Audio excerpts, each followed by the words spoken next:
Hi అండి, welcome to Shilpa Mohan recipes.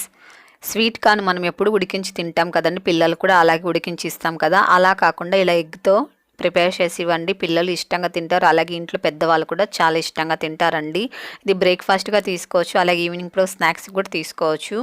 దానికి ముందుగా మనము స్వీట్ కార్న్ తీసుకోవాలండి. మనకు స్వీట్ కార్న్ కంకిలు అమ్ముతారు కదా, అవి తెచ్చుకొని ఇలా ఒలిచన్నా తీసుకోవచ్చు. లేకపోతే సూపర్ మార్కెట్లో కూడా మనకు ఇలా ఒలిచినవి కూడా ఉంటాయి కదండి స్వీట్ కార్న్, అవి కూడా తెచ్చుకోవచ్చు. ఇప్పుడు ఇది పక్కన పెట్టుకొని స్టవ్ వెలిగించుకొని ఒక ప్యాన్ పెట్టుకొని ఇందులో 2 టేబుల్ స్పూన్ల ఆయిల్ వేసుకొని వేడి చేసుకోవాలి. బాగా వేడెక్కిన తర్వాత సన్నగా కట్ చేసుకున్న ఆనియన్ ముక్కలు వేసుకోవాలి. అలాగే సన్నగా కట్ చేసుకున్న పచ్చిమిరపకాయ ముక్కలు కూడా వేసుకొని మీడియం ఫ్లేమ్లో ఉంచుకొని దీన్ని కాస్త వేయించుకోవాలి. మరి ఎక్కువగా ఓవర్గా వేయించకండి, కాస్త ఇలా దోరగా వేయించుకుంటే సరిపోతుంది. ఇది కాస్త వేగిన తర్వాత ఆనియన్స్ మనం ఒలిచి ఉంచుకున్న స్వీట్ కార్న్ కూడా ఇందులో వేసుకోవాలి. వేసుకొని ఇదంతా ఒకసారి బాగా ఇలా కలుపుకోవాలి. ఇలా కలిపిన తర్వాత ఇప్పుడు దీనిపైన మూత పెట్టుకొని సిమ్లో ఉంచుకోవాలండి.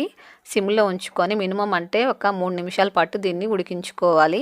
మధ్యలో కూడా మనం కలుపుతూ దీన్ని ఉడికించుకోవాలండి. మూత పెట్టి అదిలా వదిలేసేకండి, మాడిపోతుంది. కాబట్టి మధ్యలో మూత తీస్తూ మీరు ఉడికించుకోవాలి. ఇలా కలుపుతూ వేయించుకోండి, సరిపోతుంది. చూడండి బాగా ఉడికిపోయిందండి. ఒక 3 నిమిషాలకు చక్కగా స్వీట్ కార్న్ అంతా ఉడికిపోతుందండి. ఇప్పుడు ఇందులో కొద్దిగా సాల్ట్ వేసుకోవాలి.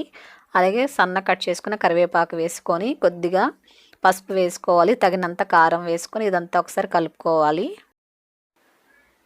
ఒక్క నిమిషం పాటు ఇలా కలిపితే సరిపోతుందండి. కారం అంతా కూడా కాస్త పచ్చిని వెళ్ళిపోయిన వరకు సిమ్లోనే ఉంచుకొని ఒక్క నిమిషం పాటు ఇలా కలుపుకోండి, సరిపోతుంది.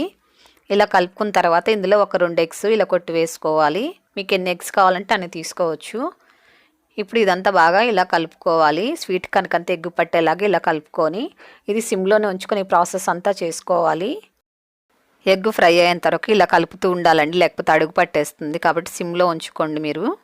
మన ఇంటికి ఎవరైనా గెస్ట్లు వచ్చినప్పుడు కూడా ఇలా కూడా చేసి పెట్టచ్చండి, చాలా బాగుంటుంది. మీరు ఎలా చేస్తారని అడుగుతారు, అంత బాగుంటుంది. ఇదంతా బాగా ఇలా ఫ్రై అయిన తర్వాత ఇందులో బాగా పొడి చేసుకున్న మిరియాల పొడి వేసుకోవాలి.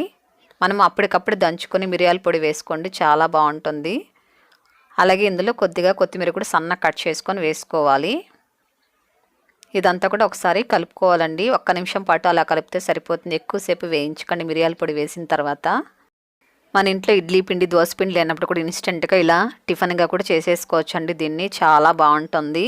ఇప్పుడు స్టవ్ ఆపేసుకొని ఒక సర్వింగ్ ప్లేట్లోకి తీసేసుకోవడమే అండి. చూడండి ఎంత ఎమ్మీగా మనకు స్వీట్ కార్న్ ఎగ్తో ఒక super tasty breakfast and snack item ready అయిపోయిందండి.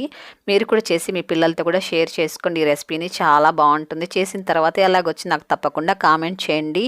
మీకు తెలిసిన వారికి, మీ ఫ్రెండ్స్ అందరికి ఈ వీడియోని షేర్ చేయండి, లైక్ చేయండి. ఫస్ట్ టైం మీరు కనుక మన ఛానల్ చూస్తున్నారా అయితే తప్పకుండా సబ్స్క్రైబ్ చేసుకోండి.